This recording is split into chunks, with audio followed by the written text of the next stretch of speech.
तो हम सभी ने अपने बचपन में इन कार्टून्स को देखा और एंजॉय किया है, लेकिन जैसे यूट्यूब क्रिएटर्स की लाइफ उनकी कैमरा लाइफ से अलग होती है, वैसे ही कार्टून्स की असली कहानियाँ उनकी ऑन स्क्रीन इमेज से बिल्कुल अपोजिट होती है। हम सभी ने बचपन में डोरेमोन को देखा है और उसके गैजेट्स के दीवाने रहे हैं, लेकिन क्या आपने कभी सोचा है कि इसमें दिखाए गए अजीबोगरीब क्रिएचर्स सिर्फ इमेजिनेशन नहीं बल्कि जापान की सदियों पुरानी और डर पैदा करने वाली भूतों की कहानियों पर बेस्ड है, या फिर ये कि जो पोकेमॉन्स को सिर्फ आप टीवी पर देखा करते थे उनमें से कुछ एक्सटिंक्ट जानवर और कई मिस्टीरियस रियल लाइफ जानवरों पर बेस्ड हैं। तो चलो आज की इस वीडियो में हम cartoons that are based on true stories and events को जानते हैं, जो कि वीडियो बढ़ने के साथ और भी क्रीपी बनते जाएंगे। Number 1, Karakasa Kozo the haunted umbrella. Doraemon के कई एपिसोड्स में हमने एक हंसते हुए अम्ब्रेला को देखा है जो एक पैर पर कूदता रहता है। कार्टून्स में ये काफी हार्मलेस दिखता है, लेकिन इसका ओरिजिन एक जापानीज कॉन्सेप्ट सुकुमोगामी से आता है। जापानीज कहानियों के मुताबिक अगर कोई भी पुरानी चीज जैसे oil peppered umbrella, lanterns, mummy जिसे तुम्हें मारती है वो सैंडल्स 100 साल तक संभाल कर रखी जाए तो उसमें एक आत्मा बस जाती है। पर इसे उतनी डरने की कोई बात नहीं, क्योंकि ये मोस्टली अपने छोटे मोटे प्रैंक्स के लिए जाने जाते हैं, लाइक अपने टांग से कूद कर किसी को जंप स्केयर दे देना या उसके नेचर को जानने के लिए अपने बड़े से जीभ से उसको चाट लेना। नंबर 2, रोकोरो कुबी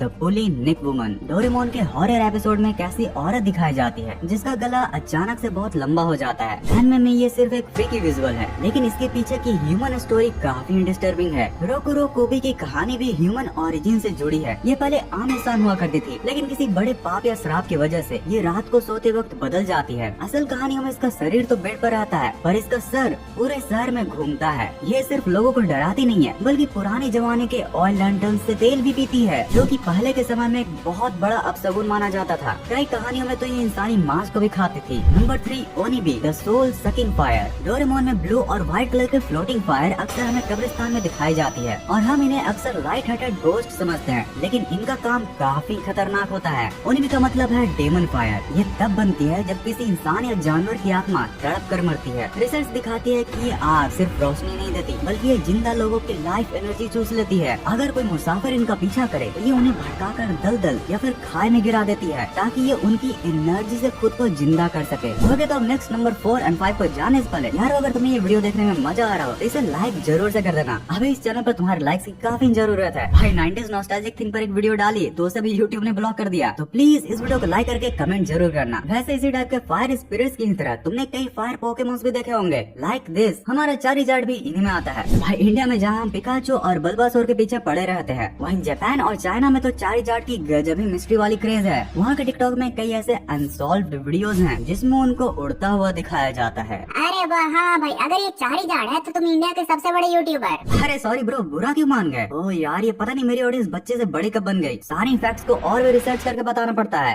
अच्छा चलो, ये रियल लाइफ पोकेमॉन नहीं था, लेकिन इसके बारे में क्या ख्याल है? लग रहा है ना रियल लाइफ का सैंड श्रिम्प। एक्चुअली भाई ये ब्राजील के जंगलों में पाया जाने वाला आर्माडिलो एनिमल है, जो सैंड श्रिम्प की तरह रोल हो जाता है और उसी की तरह गड्ढे खोदने में भी एक्सपर्ट होता है। ओके, तो इसकी उम्मीद नहीं थी, लेकिन यार रिसर्च के दौरान मुझे पिनोकियो और हमारे बचपन के विनी द पू की कुछ रियल लाइफ हॉरर कहानियाँ मिली हैं, जिससे तुम्हें अंदाजा हो जाएगा कि सच में हमारे बचपन के जितने भी कार्टून्स थे उनका ओरिजिन कितना डार्क था। हमारे बचपन का वो बच्चा याद है जो जब भी झूठ बोला करता था तो उसकी नाक लंबी हो जाती थी? बहुत लोगों के हिसाब से पिनोकियो डिज्नी की सबसे बेहतरीन फिल्म है।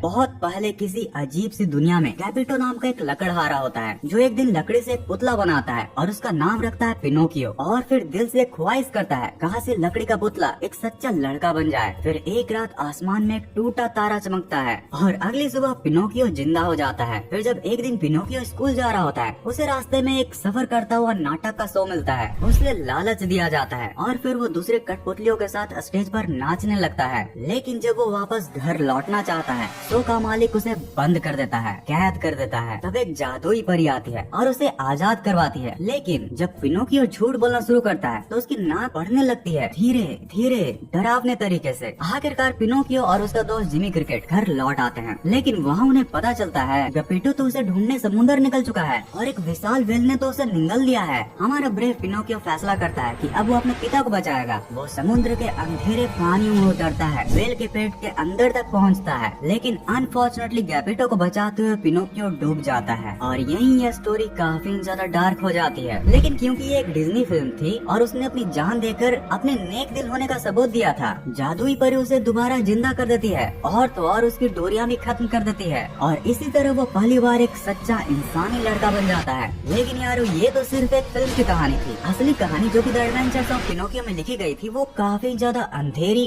और डरावनी थी। ये कहानी लिखी थी कार्लो कैलोडी ने और ये सबसे पहले बच्चों के लिए एक वीकली न्यूज़पेपर में छपी थी। लेकिन उसमें पिनोकियो फिल्म वाला मासूम बच्चा नहीं था, वो एक बदतमीज, जिद्दी और शरारती लड़का था जो कि अपने पिता गेपिटो का मजाक उड़ाता था, उनकी विग तक चुरा लेता था। तो शौक करने वाली बात तो ये थी, यहाँ जिमी क्रिकेट उसका दोस्त या फिर गाइड नहीं था। एक बार तो जब उसने पिनोकियो को समझाने की कोशिश की थी, पिनोकियो ने उसका, हाँ सच में इस किताब में पिनोकियो को भूखा रखा जाता है, उसे सताया जाता है, उसका अपहरण होता है, उसे लूटा जाता है और एक जगह तो उसकी लकड़ी की टांगे तक जला दी जाती हैं। हर चैप्टर में राइटर दिखाता है कि बदतमीज बच्चों का अंजाम कितना खतरनाक होता है। पिनोकियो एक मिसाल था, सजा की मिसाल। अब सबसे डार्क बात, कार्लो कैलोडी एक्चुअली में इस कहानी की कभी हैप्पी एंडिंग चाहते ही नहीं थे। वो कहानी को यहीं पर खत्म करना चाहते थे, लिटरली पिनोकियो की कहानी खत्म करके। लेकिन पब्लिशर्स की फट गई, उन्होंने मजबूर किया कि कहानी बदली जाए। जिसके बाद यारो कहानी में आती है एक नीली बालों वाली एक लड़की जो बाद में डिज्नी फिल्म की जादुई परी बन जाती है। लेकिन जिंदा होने के बाद भी राइटर ने पिनोकियो को कहानी में लगातार दर्द, सजा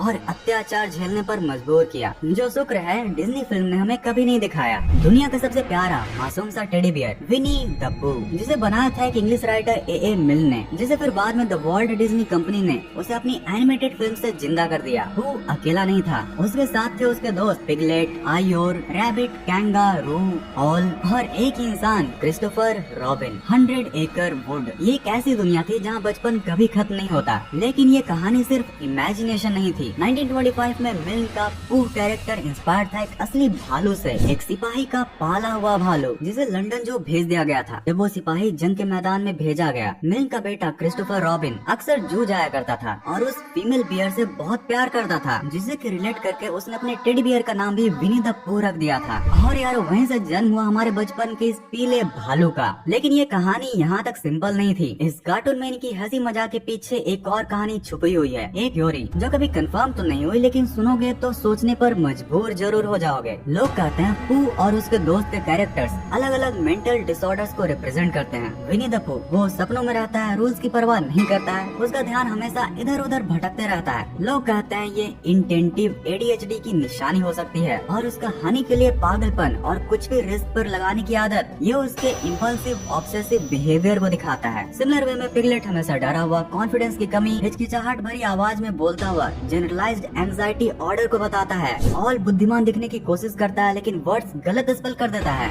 जो कि तारे जमीन पर के इंसान की तरह डिसलेक्सिया को दिखाता है। सेम कैंगा, रैबिट, टाइगर सभी की कहानियां हैं। लेकिन एक अकेला लड़का जिसके सबसे अच्छे दोस्त उसके खिलौने हैं, उसकी स्टोरी सबसे ही ज्यादा डार्क लगती है। कुछ थ्योरीज कहती हैं कि शायद ये सारे कैरेक्टर्स उसके अपने इमोशन के प्रोजेक्शन हो और इसलिए कार्टून में हमें कई बार दिखाया जाता है कि जब भी क्रिस्टोफर रॉबिन की मॉम उसे बुलाती है तो उसे अपनी इमेजिनेशन की दुनिया को छोड़कर रियलिटी में आना पड़ता है, जिससे कि उसके सारे दोस्त वापस सुन हो जाते हैं। लेकिन याद है ये सिर्फ एक थ्योरीज है, क्रिएटर्स ने कभी इसको कंफर्म नहीं किया। 1937 में एक फिल्म आई थी snow white and seven drop. ये सिर्फ एक फिल्म नहीं थी, ये थी डिज्नी की पहली प्रिंसेस की कहानी और ये दुनिया भर में जबरदस्त हिट हुई। हम सभी ने इसकी कहानी देखी है। एक मासूम लड़की स्नो व्हाइट जो अपने जलन से भरे सौतेले माँ के साथ रहती है, जो कि एक रानी भी होती है और अपने शिकारी को एक दिन हुक्म देती है कि स्नो व्हाइट को जंगलों में जाकर मार दे। लेकिन शिकारी उसकी मासूमियत देखकर उसे जिंदा छोड़ देता है और स्नो व्हाइट जंगलों में जाकर 7 बॉनों के साथ रहने लगती है। लेकिन फिर बुरी रानी को सच पता चल जाता है, वो जादुई रूप लेकर एक बूढ़ी औरत बन जाती है और स्नो व्हाइट को देती है एक जहरीला सेब। एक ही बाइट और स्नो व्हाइट टाइट, सबको लगता है वो मर चुकी है। उसे एक शीशे के कॉफिन में रख दिया जाता है, लेकिन तभी एक राजकुमार आता है और उसे प्यारा भरा किस देता है और वो जिंदा हो जाती है, जिसके बाद हो जाती है एक हैप्पी एवर एंडिंग। लेकिन यार असली कहानी इतनी प्यारी नहीं थी। ये कहानी 1812 में ब्रदर्स ग्रिम ने लिखी थी और इसमें तो लगभग सभी चीजें सेम है। लेकिन जब स्नो व्हाइट जहर वाला सेब खाती है तो राजकुमार उसे किस करके जिंदा नहीं करता है, वो तो उसका कॉफिन ले जा रहा होता है, वो भी घने जंगलों में। तभी जंगल में एक शाख से टकरा कर वो कॉफिन गिर जाता है, कॉफिन हिलता है और स्नो व्हाइट का बॉडी झटकता है और उसके गले में अटका हुआ जहर वाला सेब का टुकड़ा बाहर निकल जाता है और इसी तरह वो वापस जिंदा हो जाती है। लेकिन असली डार्क ट्विस्ट तो अब शुरू होता है। राजकुमार ये सब देखकर काफी ज्यादा इम्प्रेस्ड हो जाता है और वो स्नो व्हाइट से शादी करने का फैसला करता जाता है। एक भव्य शादी रखी जाती है जिसमें हर राजा रानी को बुलाया जाता है। वो बुरी रानी को भी इनविटेशन मिलता है। उसे बिल्कुल भी नहीं पता होता कि ये उसी के लड़की की शादी है जिसे वो मारना चाह रही थी। जब वो शादी में पहुंचती है उसे सजा दी जाती है। उसे पहनाया जाता है लाल तपते हुए लोहे के जूते और उसे मजबूर किया जाता है उन जूतों में।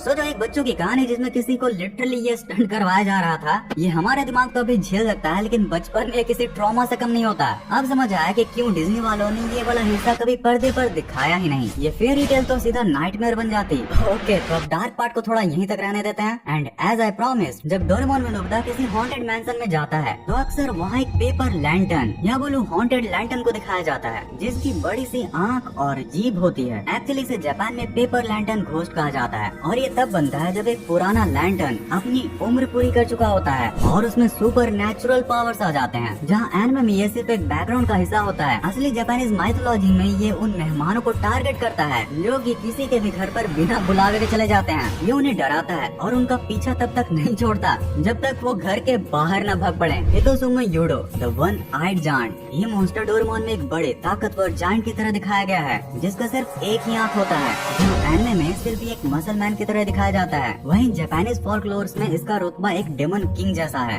एक्चुअली जापानीज में इन्हें वन आइड प्रीस्ट कहा जाता है क्योंकि ये अक्सर मॉन्क के कपड़ों में दिखते हैं। असल स्टोरीज के मुताबिक ये सुनसान सड़कों और जंगलों में रहते हैं। ये खुद के साइज को कंट्रोल करने की पावर रखते हैं और ये अकेले मुसाफिर का शिकार करते हैं। एनिमे के अपोजिट ये ओमनीवोरस होते हैं, यानी कि ये इंसानों को जिंदा निकलने के लिए भी मशहूर है। ओके, तो अब तक अगर तुम ये वीडियो देख रहे हो मतलब तुम्हें डार्क चीजें काफी ज्यादा पसंद है। अगर ऐसी बात है तो तुम हमारे चैनल की एक और डार्क वीडियो देख सकते हो। और इस वीडियो को यहाँ तक एंड तक देखने के लिए दिल से thanks for watching this entire video.